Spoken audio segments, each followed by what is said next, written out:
Hey everybody, this is Brian, and if you've been paying attention, this is video 3 in our Java series. Today we're going to talk about the Java project. So we have Eclipse open. If you don't, go ahead and open it. Remember the last video we covered how to hide and restore the different elements. You're just going to go File, New, Java Project. Now you notice there's a whole bunch of other stuff in here. Eclipse is not just for Java. You can have just about any language in here. Eclipse is a plug-in framework. So you may be talking to your friends and like, oh yeah, I code Python in Eclipse, or I code C++ in Eclipse, but for these tutorials we're just going to cover Java. So just go Java Project, and let me bring the window down here. You're going to want to give it a project name, and this is the workspace. You're probably prompted for this when you started Eclipse. For this we're just going to call it Test. Notice how it automatically appends the project name to the end of your workspace. Your workspace is just your files, where they're going to be stored, how it compiles it, etc., etc. Use an execution environment. We're going to use Java 1.6. As you can see, I've got quite a few installed. You could use a specific runtime environment. You could use a default. There's a lot of options in here. A lot of these really won't make any sense to you. Usually I just hit Finish, but you can hit Next and actually explore the interface a little bit and see how it's going to lay it out. There's some additional options in here you might want to look into and explore, but like I said, we're really just going to whip through this and we're going to just hit Finish. But I wanted you to see some of these items. Like libraries, you can include additional libraries, order and export. Just hit Finish, trust me. Now, you notice in your Package Explorer you have this new thing called Test, but there's nothing in it. We just made a project. But now we have to add something to our project. So we're going to enter a class. And you see how it says package default, source folder, test source. Test is our project name. SRC is short for source. This is a subdirectory it automatically provides for you. Package name. Now you see this little icon, content assist available, control space. So you can just press control space. It's not working on mine, but it'll sometimes help you. A package. What is a package? A package is a naming convention. Let's say you want to create something called cat, and your friend wants to create something called cat.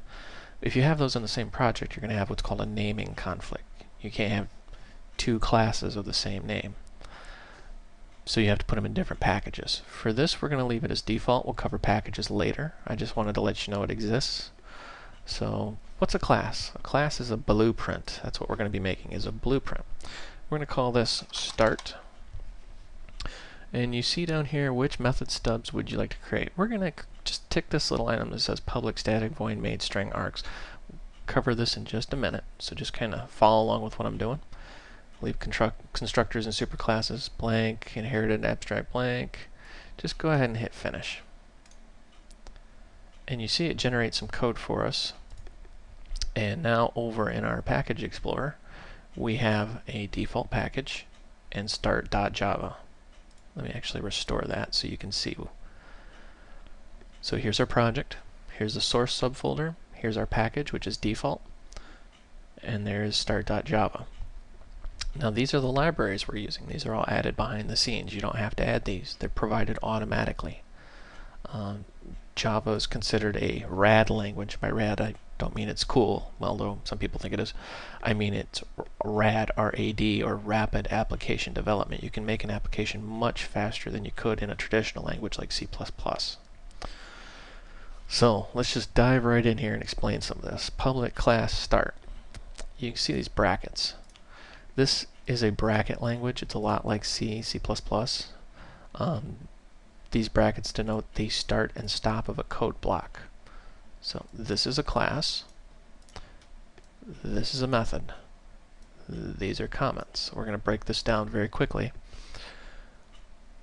A class is a blueprint, kind of like building a house.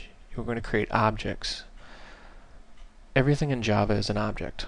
I'm going to repeat that one more time. Everything in Java is an object. It is an object-oriented language, and I mean everything is an object in Java. So before you can run a single line of code, you need an object or a class. The class is a blueprint for that object. So what is an object? Well, an object is a class. They're the same thing. They're interchangeable. Now, you could argue that an object is an instance of that class. For example, let's say you have a blueprint. You're building houses. You build one house and paint it pink. You build another house and paint it blue. Those are two objects or instances of that class. The class is the blueprint. The objects are the instances. I hope that's not too confusing. I know first time people walking into it go, what are you talking about? For the sake of argument, just know that you need a class or a blueprint. The name is pretty much anything you want to give it. There are certain keywords you cannot use. We'll cover those later. Public just means that anybody can use it. Public static void main. This is the method. This is public. You see it up here. This is called an access modifier. It determines who can see this. Well, the public or anybody can see this. Static. This means that it is owned by the class, not the instance. We'll get into that later. Just kind of drink the Kool-Aid for the minute. Void means it's going to return nothing, because methods can return things. And these are called arguments. String bracket args. What does the brackets mean? It means returning an array. Something we'll get into later. I know I'm saying we're going to do a lot of this stuff later. I don't want you focusing on too much of this. I just want you getting familiar with the interface. So, go ahead and hit enter and just type system. And you notice how when you hit dot, a whole big list of stuff pops up. This is called IntelliSense. It figures out what you want as you type. So do system.out.println, short for print line. And at any time you just hit enter and it'll add the code for you. And it's traditional to say hello world, whoops, if I could type, whenever you're starting a new language. So we're going to do the obligatory hello world program. Now you see some little icons here, like to do.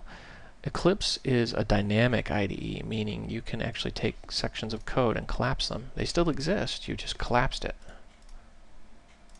And you can add to-dos or little notes. So you can see, oh yeah, I've got a auto-generated stub method here. You could say, you know, wash my car.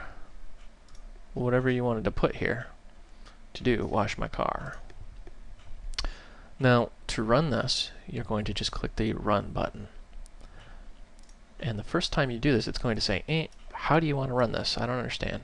Select the resources to save, because we haven't saved it. You can tick Always Save Resources. But we're just going to select that, hit OK. And you see down here in the console window, it's going to say Terminated. That sounds really scary. It just means that it stopped. Start, which is confusing. Java application. C program files Java JRE6 bin Java w.exe and then the date and time. This is the actual program that's executing your Java file, these start.java. You see there's our hello world. So what happened here? I'm running out of time here, so I got to quickly go through here. What happened is you started the Java runtime environment, and that is this Java W or Java window.exe, and it created an instance of this class and called main. And inside main we have our system out print line, which prints to the console of hello world. So, is any of that confusing? You bet it is. Why? Because it's a new language. So, stick around, watch our next tutorial. We're going to be going over classes in depth about what they are and why we need them. Thank you for watching. I hope you found this video educational and entertaining.